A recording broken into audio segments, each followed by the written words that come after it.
Hey all, this is Malak Nanak studying MBBS and welcome to my YouTube channel.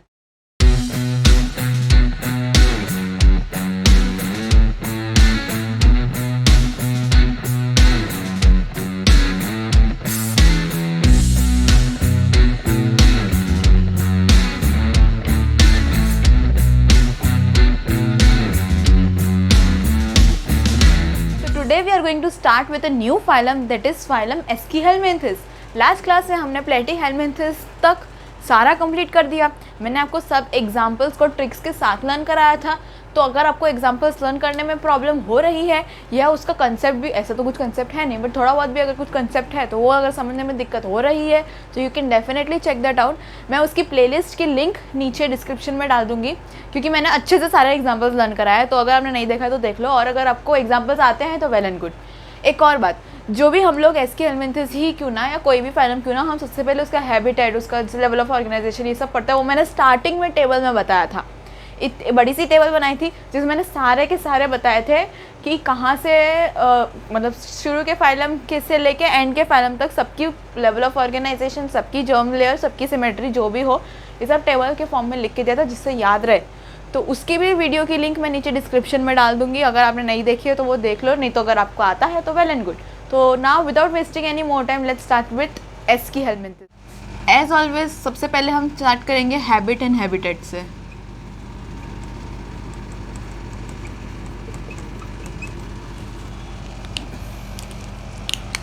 एस्कीहेल्मिंथेस can either be free living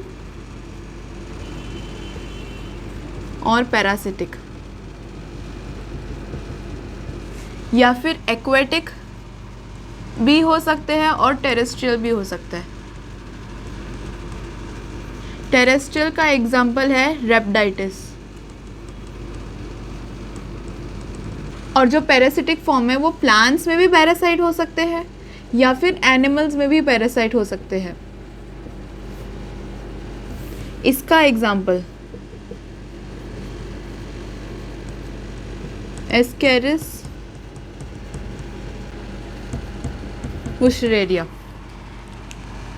ठीक है। ये या तो free living हो सकते हैं या तो पैरासिटिक हो सकते हैं। अगर पैरासिटिक है तो प्लांट्स में भी पैरासिटिक हो सकते हैं, एनिमल्स में भी पैरासिटिक हो सकते हैं, जिसका एग्जांपल है एस्केरिस और बुशरेरिया। या तो वो एक्वेटिक हो सकते हैं तो टेरेस्ट्रियल हो सकते हैं। टेरेस्ट्रियल का एग्जाम्पल है रेप्टाइटिस। अब मैं एक बात बता दूँ आपको, प्लेटीहेल्मिंथेस क्यों एस्कीहेल्मिंथेस, एस्कीहेल्मिंथेस का दूसरा नाम है नीमैटहेल्मिंथेस।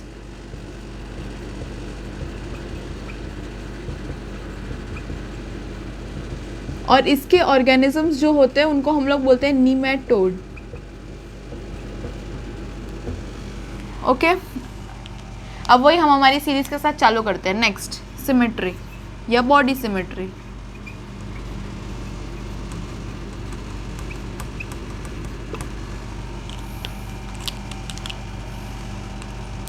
क्या होगी इसकी बॉडी सिमेट्री? बाइलेटरल।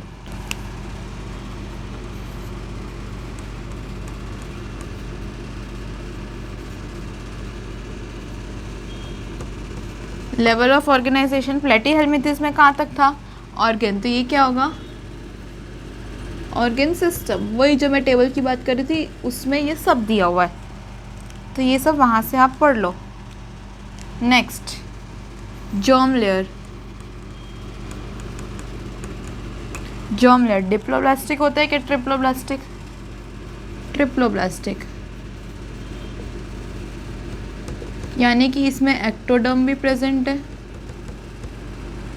मीजोडर्म भी प्रेजेंट है, एज वेल एज एंडोडर्म भी प्रेजेंट है। प्लेटीहेल्मिंथेस में भी तीनों लेयर्स प्रेजेंट थी और वो ट्रिप्लोब्लास्टिक था। Next, coelom. प्लेटीहेल्मिंथेस में था सूडोसीलोम और प्लेटीहेल्मिंथेस में था एसीलोम। इसमें है सूडोसीलोम। ऐसे डिफरेंस करके पढ़ो क्योंकि आपको टेबल ही बनानी है अल्टीमेटली सारे फाइलम की, तो ऐसे डिफ्रेंशिएट करके पढ़ोगे तो आपको ज़्यादा याद रहेगा, ठीक है। तो इसमें बाइलेटरल, उससे भी बाइलेटरल थी प्लेटीहेल्मिंथेस में। इसमें ऑर्गन सिस्टम, ट्रिप्लोब्लास्टिक मतलब तीनों लेयर प्रेजेंट है, सीलोम इज स्यूडोसीलोमेट। नेक्स्ट अब हम इसके बॉडी फॉर्म की बात करें तो किस तरीके की दिखती है। अगर आपको इसका बॉडी फॉर्म याद करना है तो हमेशा एस्केरिस को याद कर लो, मतलब उसी से ही आ जाएगा। तो क्या हो गया, सिलेंड्रिकल, लॉन्ग, टेपर्ड, मतलब दोनों तरफ से ऐसे टेपर्ड होते हैं। टेपर्ड का मतलब इस तरीके का होता है, इस तरीके की इसकी बॉडी फॉर्म होती है। नेक्स्ट हम स्टार्ट करते हैं डाइजेशन के लिए, डाइजेशन से। और डाइजेशन से स्टार्ट करने के लिए I have to rub this, तो उसको लिख लो। नेक्स्ट हम बात करेंगे इसकी डाइजेस्टिव सिस्टम की।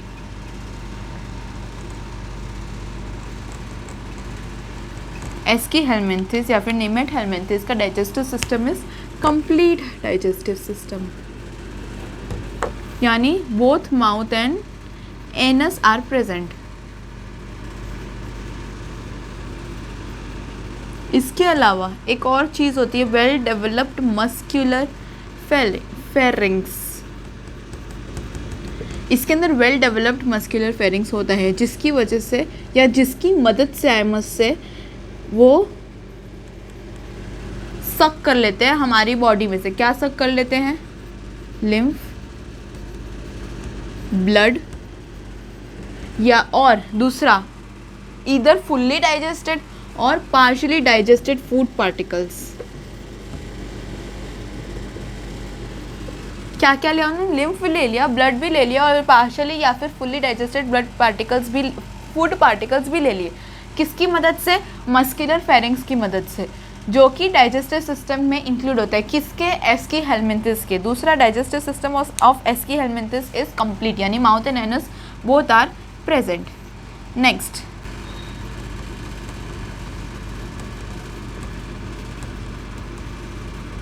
एक्सक्रीटरी सिस्टम इज प्रेजेंट, और उसमें एक स्पेशलाइज्ड सेल होती है जिसको हम बोलते हैं renette cells, specialized for excretion of aschelminthes. Next हम इस टॉपिक के सबसे इंपॉर्टेंट पॉइंट पे आ रहे हैं, दैट इज रिप्रोडक्शन। एस्कीहेलमिंथिस का रिप्रोडक्शन इज इम्पॉर्टेंट। जो एस्कीहेलमिंथिस की बॉडी होती है दैट इज डायोशियस। डायोशियस यानी यूनिसेक्सुअल, यूनिसेक्सुअल यानी both the sex organs are present on different body. इसका मतलब मेल अलग होगा, फीमेल अलग होगा, plus on top of this male and female organisms can be externally distinguish.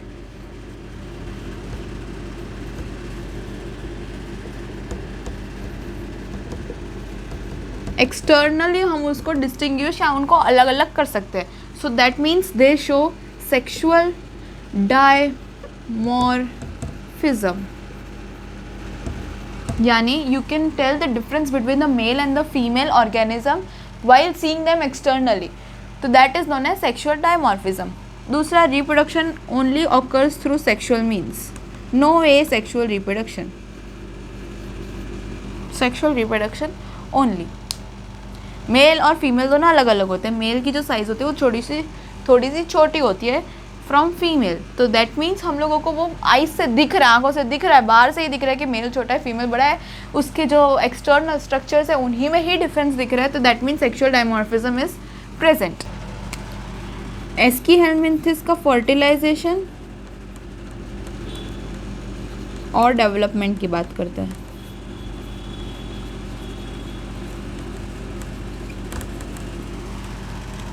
Development can be either direct or indirect, and fertilization is internal fertilization। ठीक है, ये है हमारा एस्कीहेलमिंथिस। इसके एग्जाम्पल्स बहुत इंपॉर्टेंट है। क्यों इसके एग्जाम्पल्स इंपॉर्टेंट है, क्योंकि ये जो भी एग्जाम्पल्स है इसके, उसके हर एक ऑर्गेनिज्म की एक डिजीज़ है जो आप 12th स्टैंडर्ड में पढ़ते हो, ह्यूमन डिजीज़, ह्यूमन हेल्थ वाले जो चैप्टर होता है उसके अंदर। तो वो जैसे एस्केरिस है, वुशरेरिया है, एलिफेंटियासिस के बारे में, ये सब अलग अलग आपको एक डिजीज़ दी हुई है जो आप पढ़ते हो। अब जो जिनको पहले से ही आती है उनको ये भी आ जाएगा, मतलब दोनों सेम ही है।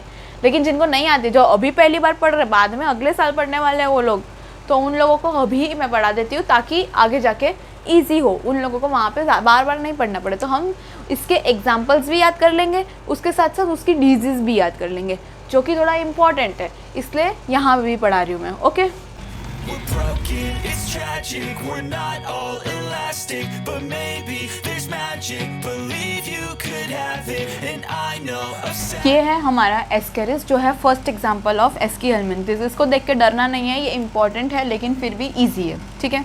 एस्केरिस का स्ट्रक्चर अगर हम देखें तो ये है मेल एस्केरिस और ये है फीमेल एस्केरिस, ठीक है।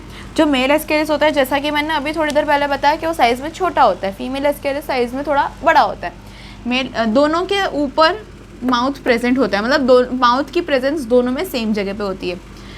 इसमें यहाँ पे गोनोफोर प्रेजेंट है और यहाँ पे पीनियल सिटे प्रेजेंट होते हैं 2 के आसपास, जो कि मेल कॉपुलेटरी ऑर्गन होते हैं। क्या? Pineal setae. इधर ये दोनों की टेल है, ये इधर इसकी टेल है, ये इधर की टेल है, ये इसका एनस है, ये इसका क्लोएका है। इसका स्ट्रक्चर है जो कि इंपॉर्टेंट है, आपको आना चाहिए, ठीक है। Ascaris is also known as round worm, क्योंकि इसका स्ट्रक्चर राउंड जैसा होता है। स्मॉल इंटेस्टाइन में ये अफेक्ट करता है। हम कोई भी कॉन्टामिनेटेड फूड या वाटर अगर हम लेते हैं तो उसके थ्रू एस्केरिस हमारे अंदर जाता है और वो स्मॉल इंटेस्टाइन में रहता है। यहाँ पे लिखा मैंने कॉन्टामिनेटेड फूड एंड वाटर। उसकी जो सबसे पहली लार्वल स्टेज होती है वो इन्फेक्टिव नहीं होती है, लेकिन जो उसकी दूसरी लार्वल स्टेज होती है दैट इज़ वेरी इन्फेक्टिव। ये एस्केरिस ऐसे अफेक्ट करता है। एस्केरिस का स्ट्रक्चर अगर हम देखें तो इलोंगेटेड एंड सिलेंड्रिकल। इलोंगेटेड मतलब लंबा है, सिलेंड्रिकल मतलब तो आपको पता है जैसे ये सिलेंड्रिकल है और राउंड है। टेपर्ड एट बोथ एंड्स, मतलब यहाँ पे भी टेपर्ड। टेपर्ड का मतलब ऐसा होता है, यहाँ से ऐसे, इसको टेपर्ड बोलते हैं, ठीक है। क्यूटिकल, इसके अंदर एक क्यूटिकल प्रेजेंट होता है जिसकी वजह से वो डाइजेस्टिव एंजाइम से रेजिस्टेंट होता है, इस वजह से तो इंटेस्टाइन तक पहुंच सकता है, ठीक है।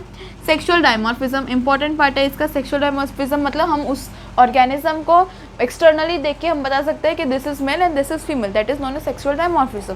तो इसमें ऐसा क्या क्या होता है जो सेक्सुअल डायमॉर्फिज्म में मदद करता है? जो मेल है वो स्मॉल होता है, कर्व्ड होता है, यहाँ से उसकी टेल कर्व्ड होती है और उसके अंदर पीनियल सीटे और क्लोएका प्रेजेंट होता है। On the other hand female जो होती है वो लार्ज होती है देन मेल और लंबी होती है। फर्टिलाइज्ड एग, अब जो एग जो भी फर्टिलाइज हो जाता है वो फीकस के साथ बाहर निकल जाता है फ्रॉम द एस्केरिस, ठीक है। तो फीकल मैटर के थ्रू फर्टिलाइज्ड एग बाहर आ जाता है। मोनोजेनेटिक, मोनोजेनेटिक मतलब सिर्फ एक ही उसके अंदर होस्ट होता है, मतलब बहुत सारे इंटरमीडिएट होस्ट नहीं होते हैं। जैसे कि ऐसा होता है ना कि ये है, ये ऑर्गेनिज्म इस होस्ट में जाएगा, इस होस्ट से इस होस्ट में जाएगा, ऐसे 2-3 होस्ट होते हैं साइकिल में। लेकिन जो एस्केरिस के साइकिल होते हैं उसमें सिंगल होस्ट होता है, दैट इज मोनोजेनेटिक। डेवलपमेंट इसकी एक्सटर्नल, ये ऐसा आपको समझ में नहीं आएगा, ये डेवलपमेंट लिखा है और ये एक्सटर्नल लिखा है। एक्सटर्नल डेवलपमेंट होती है, क्यों? क्योंकि लो टेम्परेचर चाहिए होता है और ऑक्सीजन भी चाहिए होता है, इसलिए डेवलपमेंट एक्सटर्नल होती है। और ये तो मैंने आपको बता दिया कि पहली larval stage is not infective but second one is infective और कॉन्टामिनेटेड फूड एंड वाटर से होती है ये। I know of sadness, the anxious and panic, the infinite vastness of all that is blackness. Second जो हम example पढ़ रहे हैं दैट इज़ वुशरेरिया, ठीक है। उसका जो ऑर्गेनिज्म है जो वुशरेरिया की डिजीज़ कॉज करने वाला ऑर्गेनिज्म, उसका पूरा नाम है वुशरेरिया बैंक्रॉफ्टी या वुशरेरिया मलाई, ठीक है। तो W बैंक्रॉफ्टी, W मलाई, W का मतलब वुशरेरिया। वुशरेरिया क्या होता है? Inflammation of organs, usually lymph vessels of lower lymph, मतलब कि कोई भी ऑर्गन का इन्फ्लेमेशन मतलब फूल जाना, ठीक है। ऑर्गन में सबसे इंपॉर्टेंट जिसका इन्फ्लेमेशन होता है that is lymph vessels of lower limb, मतलब लोअर लिम्ब मतलब दोनों पैर, उस पैर के जो लिम्फ वेसल्स होते हैं वो बहुत ज़्यादा फूल जाते हैं, बहुत एनलार्ज हो जाते हैं, तो इसीलिए वो इन्फ्लेमेशन हो जाते हैं, ठीक है। उसको एक क्योंकि उसका बहुत बड़ा पैर हो गया तो इसलिए उस एलिफेंट लेग जैसा हो गया, इसलिए उसका नाम होता है एलिफेंटियासिस या फिर फिलेरियासिस भी बोलते हैं। क्या है एलिफेंटियासिस फिलेरियासिस? ये कैसे कॉज होता है? वेक्टर से, जो होता है क्यूलिस मस्किटो। वेक्टर का मतलब क्या होता है? सबसे पहले तो हम ये समझते हैं कि एक ऑर्गेनिज्म है, मान लो उस ऑर्गेनिज्म का नाम है एक्स, ठीक है। वो वाई में उसको डिजीज़ कॉज करनी है, ठीक है। एक्स को कॉज करनी है डिजीज़ वाई में। एक्स ये पैरासाइट है, इसको डिजीज़ कॉज करनी है वाई में, ठीक है। अब वो एक्स डायरेक्टली वाई में नहीं जाएगा, उसको एक वेक्टर की ज़रूरत पड़ेगी जिसका नाम होगा जी। ये है वेक्टर, ये इसके अंदर जाएगा, इसको अफेक्ट करेगा, ये इसके पास जाएगा और इसके पास जाके जैसे तैसे करके इसको अफेक्ट करेगा। इसमें वेक्टर कौन है? क्यूलिस मस्किटो, फीमेल क्यूलिस मस्किटो, वो इफेक्ट करेगी। वो अगर जाएगी ह्यूमंस के पास तो उन लोगों के अंदर ये वाला ऑर्गेनिज्म वुशरेरिया बैंक्रॉफ्टी या वुशरेरिया मलाई जाएगा। ये डिजीज़ ये कॉज नहीं कर रही है, डिजीज़ ये कॉज कर रहा है, लेकिन इसको ह्यूमन तक कौन पहुंचाएगा? ये वेक्टर पहुंचाएगा, क्यूलिस मस्किटो, फीमेल क्यूलिस मस्किटो। तो एक्स वाई को डिजीज़ कॉज कर रहा है, एक्स को डिजीज़ कॉज करनी है वाई को, तो वो डायरेक्टली वाई के पास नहीं जाएगा, वो जी की मदद लेगा, एक्स जी के अंदर चला जाएगा और ये जाएगा वाई को डिजीज़ कॉज करने के लिए। ठीक है, तो ये होता है वेक्टर का मतलब। सेम हम मलेरिया में भी पढ़ते हैं। मलेरिया में जो हमारे अंदर, हमको पता है मलेरिया किससे होता है? मच्छरों से होता है। एक्चुअली में मच्छरों से नहीं होता, वो प्लाज्मोडियम से होता है। प्लाज्मोडियम वो फीमेल एनोफिलस मस्किटो, मस्किटो का नाम है, वो फीमेल मस्किटो के अंदर जाता है और फीमेल मस्किटो जब हमें बाइट करती है तो वो अपने मुंह से वो सारे के सारे प्लाज्मोडियम के जो ऑर्गेनिज्म होते हैं वो सब हमारे ब्लड के अंदर डालती है, जिस वजह से हमको मलेरिया होता है। तो हमारे लिए तो वो किससे हो रहा है? वो हम मस्किटो से हो रहा है। तो हमें ऐसा लगता है कि मच्छरों से मलेरिया हो रहा है, लेकिन एक्चुअली में मच्छर क्या है? वो वेक्टर है, वो डिजीज़ कॉज नहीं कर रहा। तो इसमें वेक्टर का यही काम होता है कि एक जगह से दूसरी जगह पे पहुंचाना। नेक्स्ट है एनसाइक्लोस्टोमा या फिर हुकवर्म। ठीक है, ये बहुत खतरनाक डिजीज़ होती है। अगर हम लोग बेयर फुट मतलब बिना चप्पल पहने जा रहे हैं और आजू बाजू में ह्यूमन फीकस की वजह से कुछ भी इस तरीके का ऑर्गेनिज्म वहाँ पे हो, तो वो बेयर फुट में स्किन के अंदर बोर करके चला जाता है, अंदर घुस जाता है फुट की स्किन के अंदर से, मतलब इतना खतरनाक होता है ये। तो enter through skin of foot, foot की स्किन के अंदर बोर कर देता है अगर ह्यूमन फीकस के उसमें हो, वो भी ह्यूमन फीकस जो रास्ते पे है वो वाला। वहाँ से फीट से स्मॉल इंटेस्टाइन में जाता है। स्मॉल इंटेस्टाइन से जितना भी हमारा blood, lymph, tissue fluid, mucus membrane जो भी है सब हमारा खा जाता है। इस वजह से हमारे अंदर ब्लड की कमी रहती है, तो एक्यूट एनीमिया और इस वजह से रिटार्ड बॉडी ग्रोथ, चिल्ड्रन के अंदर क्योंकि ग्रोथ होनी चाहिए लेकिन नहीं हो रही है क्योंकि ये सब गड़बड़ चल रही है, तो कैसे ग्रोथ होगी? तो रिटार्ड बॉडी ग्रोथ या फिर मेंटल एंड फिजिकल डेफिशिएंसीज भी हो सकती है। और ये जो खतरनाक बीमारी है इसका नाम है एनसाइक्लोस्टोमियोसिस, जो कि इस नाम से मिलता जुलता है। एनसाइक्लोस्टोमा तो एनसाइक्लोस्टोमियोसिस। ठीक है, ये बहुत जानलेवा बीमारी मतलब खतरनाक है। Okay, I know of sadness, the anxious and panic, the infinite vastness of all that is blackness. Next is enterobius या ऑक्सीयूरियस। ठीक है, ये किसकी वजह से होता है? एंटेरोबियस वर्मिक्यूलरिस, जिसको हम बोलते हैं पिनवर्म। ये यूजुअली विमेन या चिल्ड्रन में पाया जाता है। इसमें सेक्सेस आर सेपरेट, यानी वो जो हम लोग ने अभी थोड़ी देर पहले पढ़ा कि वो क्या होते हैं? डायोशियस यानी यूनिसेक्सुअल। तो सेक्सेस आर सेपरेट। यूजुअली किस में होता है? सीकम, कोलन, रेक्टम यानी लार्ज इंटेस्टाइन। इस वजह से इधर एनल ईचिंग बहुत ज़्यादा होती है। अब एनल ईचिंग इसलिए होती है क्योंकि female worm lays egg in perianal region. Perianal region में फीमेल वर्म वहाँ पे एग्स ले करती है। इस बीमारी को बोलते हैं एंटेरोबायसिस ऑक्सीयूरेसिस। इसमें क्या क्या प्रॉब्लम्स हो सकती है? Restlessness, abdominal pain, insomnia, loss of appetite, ये सब चीज़ें। Loss of appetite, insomnia, restlessness, abdominal, उल्टा बोला मैंने, वाह। नेक्स्ट ट्राइक्यूरिस या whipworm, caecum colon appendix, caecum colon rectum, caecum colon appendix. Anal itching, female lays egg in perianal region. इसमें ये कॉन्टामिनेटेड फूड एंड वाटर के थ्रू होता है। इसमें भी सेम, इसमें भी एब्डोमिनल पेन, इसमें भी एब्डोमिनल पेन आएगा। इधर डायरिया आएगा और एनीमिया आएगा। एनीमिया यानी ब्लड का लॉस, डायरिया यानी लूज मोशंस, और एब्डोमिनल मतलब पेन मतलब पेट दर्द। ठीक है, तो ये है एंटेरोबियस और ट्राइक्यूरिस, ये दो हुए। अब दो एग्जाम्पल्स और बाकी है, बस उसके बाद एग्जाम्पल्स ख़त्म। And I know of sadness, the anxious and panic, the infinite vastness of all that is blackness. So next है ट्राइकिनेला स्पाइरलिस या ट्राइकिना वर्म। ठीक है, ये किसको अफेक्ट करता है? Voluntary muscles of man. हमारे जो वॉलेंटरी मसल्स होते हैं उनको अफेक्ट करता है और इसको हम बोलते हैं ट्राइकिनोसिस, इस बीमारी को। नेक्स्ट है लोआ आई वर्म। ये कहाँ से घुसता है? Subdermal connective tissue, migrates through subdermal connective tissue. Sometimes it can pass through eye, it can pass across eye. Okay, इसका वेक्टर का नाम है टेबेनस फ्लाइज।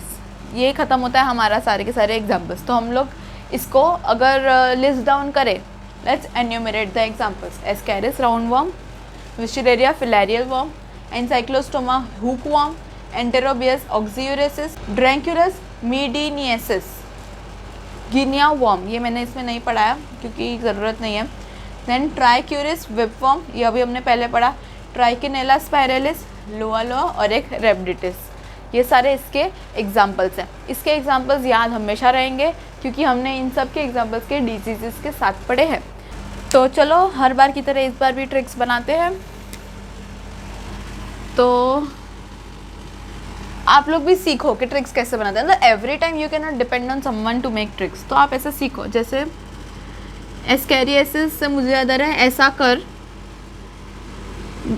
मुझे विश है, वुश या से विश है कि आज हम साइकिल चलाते हैं। ऐसा करते हैं, मुझे आज विश है कि हम साइकिल चलाते हैं। ऐसा मैं बोल रही हूँ मेरी फ्रेंड को, तो मेरी फ्रेंड बोलती चलो ठीक है, एक्सेप्ट कर लिया उसने, चलो साइकिल चलाने चलते हैं। तो जैसे हम अंदर एंटर हुए साइकिल चलाने के लिए, तो वहाँ पे हमको मिला ड्रैंक्यूलस यानी ड्रैगन। तो ऐसा मेरी विश है कि हम साइकिल चलाते हैं। तो जैसे ही हम साइकिल चलाने के लिए एंटर हुए तो हमको मिला ड्रैगन। अब जैसे ही लोहा लोहे को काटता है, जैसे ही लोहा लोहे को काटता है, वैसे ड्रैगन क्योंकि रेबीज करेगा, ठीक है। प्लीज़ इसको रियल लाइफ के साथ रिलेट मत करना क्योंकि ड्रैगन तो क्या ही करेगा, वो तो होता ही नहीं है। तो ऐसी मेरी विश है कि हम साइकिल चलाने जाएं। तो हम साइकिल चलाने गए, ऐसा मेरी फ्रेंड ने एक्सेप्ट कर लिया। तो हम लोग जैसे ही एंटर हुए हमको दिखा ड्रैगन। फिर हमें याद आया कि लोहा लोहे को काटता है, तो अब ड्रैगन बड़ा है क्योंकि रेबीज करते हैं, तो इसको ट्राई और ट्राई, तो 3 बार लोहा लोहा करना पड़ेगा, तभी ये रेबीज से हम बच पाएंगे, ठीक है। तो क्योंकि मुझे मन हो रहा था, ऐसा मेरी विश थी कि हम साइकिल चलाने जाते हैं, तो मैंने मेरी फ्रेंड को बोला कि चलो ठीक है, उसने मान लिया। तो हम जैसे एंटर हुए साइकिल चलाने के लिए, तो हमको क्या मिला, ड्रैगन क्या करता है, रेबीज। तो जैसे ही लोहा लोहे को काटता है, तो हम 3 बार लोहा लोहा लोहा करेंगे तो ड्रैगन भी चला जाएगा, ठीक है। तो एस्कैरिस, वुशरेरिया, एनसाइक्लोस्टोमा, एंटेरोबायोसिस, ड्रैंक्यूलस, ट्राइक्यूरिस, ट्राइकिनेला, लोआ लोआ और रेबडाइटिस, ठीक है। ये हमारे एस्कीहेलमिंथिस के example. With this we have completed our aschelminthes also. एक एक करके फाइलम खत्म होता जा रहा है। अगर अभी तक आपने अपना चार्ट पेपर या जो भी आप पेपर में लिख रहे हो प्रिपेयर नहीं किया तो कब करोगे यार, अब तो कर दो। तो बस इसी के साथ हम कंप्लीट करते हैं। Let's wrap up the lecture and I will meet you in my next one. Till then thank you.